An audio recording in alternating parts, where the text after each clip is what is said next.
ফেসবুকে যে কথাগুলো আসে সেটি কি আসলে অনেক তার কোনো বাস্তব ভিত্তি আছে? কি ধরনের কথা? যে অনেকে দেশে চলে যাচ্ছে সম্পত্তি রেখে, বা যেহেতু পারছে না সম্পত্তি রেখে চলে যাচ্ছে, হ্যাঁ, কারণ যেটা ওই যে বললাম ডিফল্টে যখন চলে যাচ্ছে, কারণ সে তো মামলা মোকদ্দমার মুখোমুখি হচ্ছে। জি জি। আর মামলা মোকদ্দমার মুখোমুখি হয়ে যখন সে মর্টগেজটা পে আউট করতে পারছে না, সেখানে তাকে ইটস নট লাইক যে প্রপার্টিটা নিয়ে নিলেই সবকিছু শেষ হয়ে গেল।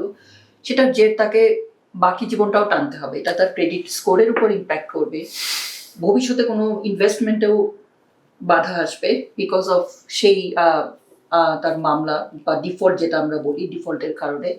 কারণ যখন লেন্ডার যেটা বলে মর্টগেজ কোম্পানি, তারা তাদের পুরো টাকাটা বুঝে পাবে না, বাকি যে টাকাটা তারা প্রপার্টিটা পাওয়ার অফ সেলে দেওয়ার পরে যে বাকি যে টাকাটা সেটা কি করবে, যার যে বরোয়ার তার ইনকামের উপর তারা গার্নিশমেন্ট করতে পারে। দেয়ার আর লট অফ ওয়েজ তারা সেটা করতে পারে। অ্যাজ সাচ কি হবে, যেটা হবে যিনি বড় করেছিলেন তার জীবনটা বাকি জীবনের জন্য এখানে আসলে তার ফিউচারটাই একেবারে কি বলবো, এটাকে ইম্প্যাক্টেড হয় আর কি। সেক্ষেত্রে আপনাদের আইনি পরামর্শ কি থাকবে তাদের জন্য?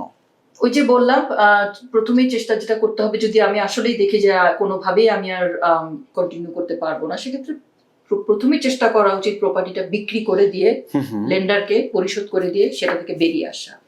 অ্যাটলিস্ট কি হলো, আপনারা লায়াবিলিটিসটা বয়ে বেড়াতে হলো না।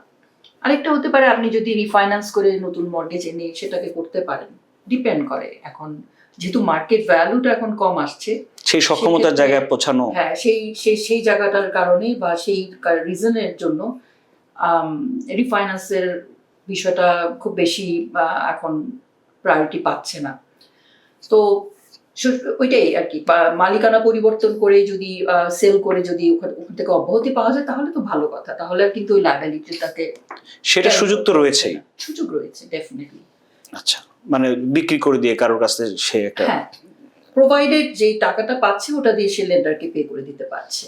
হ্যাঁ, ওখানে যদি কিছু হয়তো 19-20 থাকতে পারে, সেটা সেটেলমেন্ট নেগোসিয়েশনের মাধ্যমে হতে পারে। আমরা অ্যাজ এ লয়ার আমরা যেটা করি, চেষ্টা করি ক্লায়েন্টকে সেভ করার জন্য, আমাদের ক্লায়েন্টকে